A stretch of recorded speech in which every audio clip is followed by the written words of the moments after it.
نكمل مع بعض سلسلة QC Basics للمبتدئين. والنهاردة هنتكلم في المحاضرة التانية عن ال duties of welding inspector during welding. فهمنا مع بعض في المحاضرة الأولى إن في واجبات ومسؤوليات على مهندس اللحام أو مفتش ال QC لازم يعملها ويتأكد من وجودها قبل ما تتم أي عملية لحام. ذكرنا منها لازم يشيك على البروسيجر اللي موجودة عندي، البي كيو ارات، الدبليو بي اسات، الولدر سيرتيفيكيت. لازم يتأكد من الايكويبمنت اللي موجودة تحت، هل هي في حالة جيدة ولا لأ، متعايرة ولا لأ، وما إلى ذلك. خلاص راجعنا الشغل اللي فات وتأكدنا ان الشغل مظبوط وبدأ فعلا اللحامين يبدأوا شغل. في واجبات لازم أعملها أثناء اللحام ولازم أتأكد من وجودها. من ضمن الواجبات ديت هي الويذر كونديشن، حالة الطقس اللي موجودة لازم اخدها دايما في عين الاعتبار، لان في رياح ولا لا، في مطر ولا لا. كل عوامل الطقس دي تؤثر بشكل سلبي على اللحم، فدي لازم اراعيها وانتبه ليه. الويلدنج بروسيس اللي موجود عندي هي طبقا للدبليو بي اس ولا لا؟ ما يمكن الويلدنج بروسيس اللي موجودة اللي انا مؤهل عليها في الدبليو بي اس كانت في كاو مثلا، ودي الدبليو بي اس المتاحة واللي موجودة، ولقيت الراجل بيلحم كهرباء. إيه العمل، ايه الوضع؟ دي حاجات لازم اشيك عليها. ما ينفعش حد يعدي يقول له انت ازاي يا باشمهندس واقف والراجل ده بيلحم دي كده. لازم اتاكد الولدر نفسه approved to weld the joint ولا لا. الولدر اللي واقف ده معاه كارنيه ولا لا، معاه شهادة ولا لا، والشهادة اللي معاه ديت تأهله للبوزيشن اللي هو بيلحم فيه ده ولا لا. السلكة اللي في ايده اللي هو بيلحم بيها دي هو نفسه مؤهل عليها. ما ممكن اللحام ده يكون مؤهل على سلكة وبيلحم بسلكة تانية، ما ممكن يكون مؤهل على بوزيشن وبيلحم بوزيشن تاني. طبعا الحاجات دي لازم اشيك عليها، لازم اخد بالي منها وانا شغال، ولازم الف على اللحام واشوفه. لو انا ما عملتهاش اثناء ما انا الراجل بيلحم، هتأكد ازاي ان الراجل ده كان بيلحم بالسلكة المظبوطة؟ هتأكد ازاي ان الراجل لحم بالبروسيس اللي موجودة فعلا في الدبليو بي اس؟ هو شكل اللحام كده خلاص لما يخلص؟ لا، في مسؤوليات لازم اشيك عليها وانا بلحم عشان اتأكد واطمن واثق في شغلي. من ضمن الحاجات المهمة جدا هي البريهيت.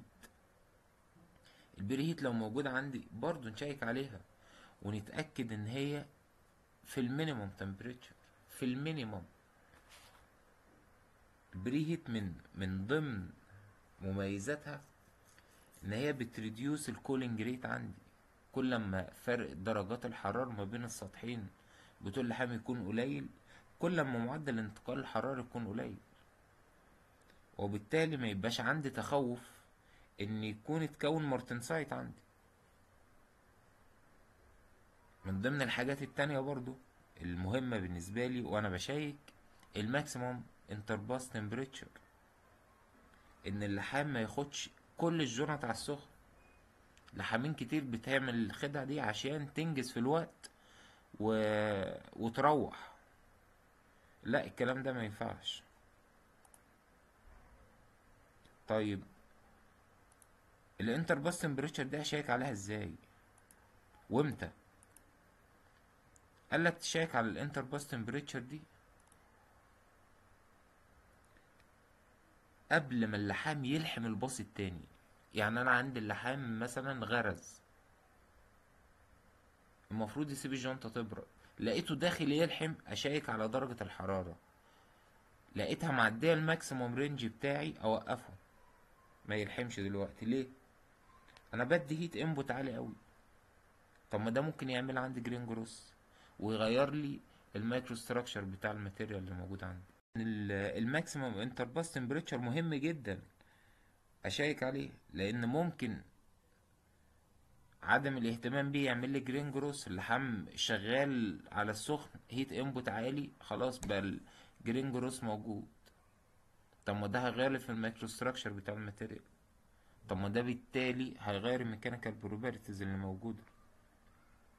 يبقى انا كده بلحم ماتيريال انا مش عارف خصائصه ايه. معايا شهادته ومعايا طريقة لحام ومعايا كل حاجة، بس لا أثق إن هو هيديني نفس القيم اللي موجودة في الشهادة، أو نفس القيم اللي موجودة حتى لما عملت له بكيو ار. أنا هعرف إزاي؟ ما أنت ما تابعتش اللحام وهو بيلحم. ما أقدرش أجزم بحاجة أنا مشوفتهاش. فدي من المهام اللي ناس كتير جدا بتغفل عنها، وتقول لك تسيب اللحام يلحم براحته، تيجي في الآخر تفجر الشغل. لا، الكلام ده غلط.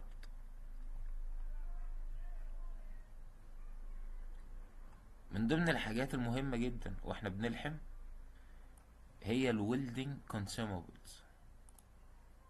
اسلاك اللحام مثلا لازم اتاكد هي اللي موجوده في الدبليو بي اس اللي عندي. يعني مثلا السلكه السبعين 18 لازم تبقى هي اللي بيتلحم بيها لو هي موجوده في السبعين 18. عارفين السبعين 18 دي له هيدروجين كونتنت، فلازم تكون في سيوتابل كونديشن، ما تكونش الفلكس بتاعها متاكل عشان يقدر يحمل البقرة. ما يكونش اسف، يكون في كنترول كويس على الهاندلنج. السبعين 18 محتاجة تسخين، اشوفها فعلا متسخنة ولا لا، السخان نفسه شغال ولا لا. دي بارامتر مهمة جدا اشيك عليها. طب الراجل اللي بيلحم ده هيلحم على متغيرات زي التيار، الكرنت والفولت والترافل سبيد. اراجع عليها الحاجات دي ازاي؟ موجود عندك في الدبليو بي اس. كويس. دي حاجات لازم نشيك عليها. عندنا كمان الروت ران، لو انا بلحم بايب او بليت وهغرز، لا مهم جدا ان انا فيجوال باص الغرز.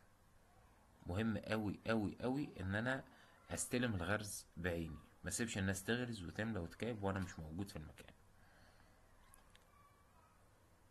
اخر حاجه والحاجه اللي قبل الاخيره عندي من المهمه جدا جدا ان انا شاك عليها هي الانتر ران كليننج، النظافه ما بين الباصات.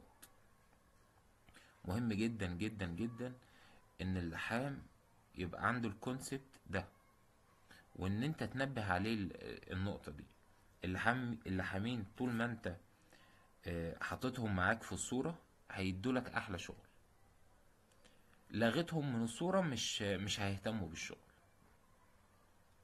برضو من ضمن الحاجات المهمة جدا اللي انت لازم تتابعها هي الديستورشن، ودي انا ببقى شايفها كمان قبل اللحام. ان انت تستلم الشغل متعصب كويس قوي، ما تسيبش الشغل حر ومن غير عصب وبعدين ترجع تشتكي.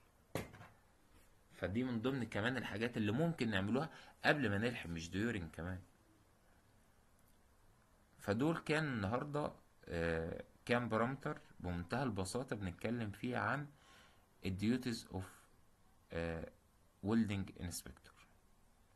ان شاء الله في المحاضرة القادمة هنتكلم على الديوتيز افتر ويلدنج. اتمنى تكونوا وصلتكم المعلومة، واشوفكم على خير ان شاء الله.